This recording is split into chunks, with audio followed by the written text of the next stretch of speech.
In this video, we'll examine an important aspect of X-ray diffraction, XRD analysis. Which peak fitting function, Gaussian, Lorentzian, or Voigt, provides the most reliable FWHM? If you're working on crystallite size calculations, choosing the right fitting method is crucial, as it directly affects the accuracy of your final results. Let's begin with the motivation behind this topic. Crystallite size calculations directly depend on the full width at half maximum, denoted as beta. Even a small error in beta can result in a significant deviation in the calculated crystallite size. While many researchers still rely on manual estimation, this approach is often unreliable and lacks reproducibility. To achieve accurate and consistent results, proper peak fitting is essential. Recall that in the Scherrer equation, the accuracy of beta plays a critical role, so the key idea is straightforward. Accurate beta requires accurate peak modeling. Now let's understand why measuring FWHM is challenging.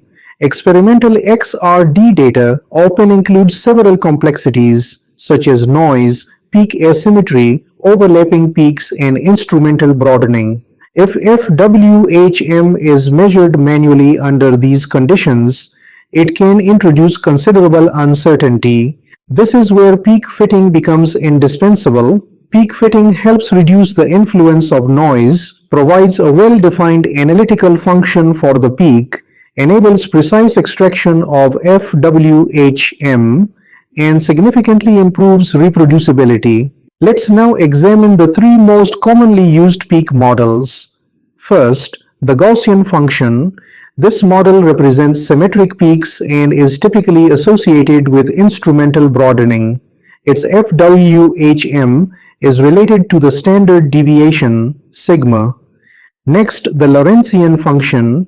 This produces sharper peaks with broader tails and is often linked to size and strain broadening. Its FWHM is defined as twice the parameter gamma. Finally, the Voigt function. This is a convolution of Gaussian and Lorentzian functions, combining both instrumental and physical broadening effects. Since real XRD peaks are influenced by multiple factors, the Voigt function generally provides the most realistic representation. Now, here is the most important takeaway. The extracted FWHM depends on the chosen peak model. Since beta is used in the Scherrer equation, your choice of fitting function directly affects the calculated crystallite size. For example, a Gaussian fit may underestimate the contribution of peak tails. A Lorentzian fit produces broader tails and yields different beta values, whereas the Voigt function combines both effects and is more physically meaningful. So the conclusion is clear. FWHM is model dependent and Voigt type fitting generally provides the most reliable results. Let's now look at some common mistakes. These include measuring FWHM manually, ignoring noise, using an inappropriate fitting model, and neglecting baseline correction. All of these can lead to incorrect beta values and ultimately inaccurate crystallite size calculations. To avoid these issues, here is a recommended workflow.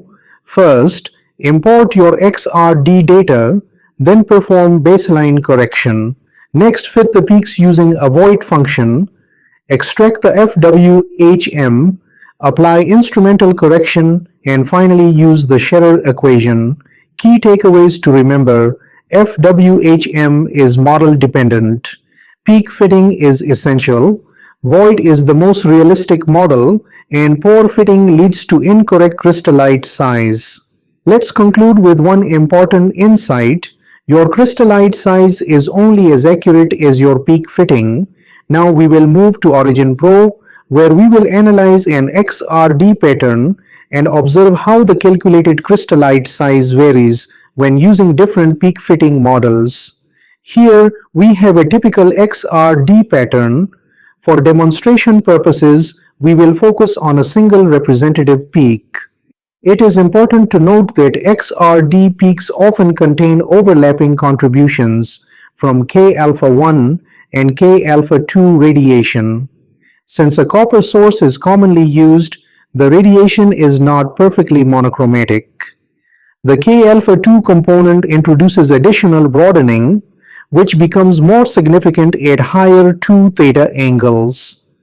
To minimize this effect, we will select a peak located at a lower angle.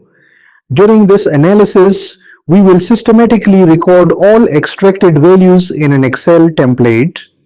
For your convenience, links to both the OriginPro project file and the Excel template will be provided in the video description. We will begin with peak fitting using the Gaussian function and record the corresponding values. Next, we will apply the Lorentzian function and document those results. Finally, we will use the Voigt function, which is generally recommended for XRD analysis.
At this stage, you will be able to clearly observe the differences between the three fitting approaches. Among them, the Voigt model typically provides results that are more physically realistic and reliable.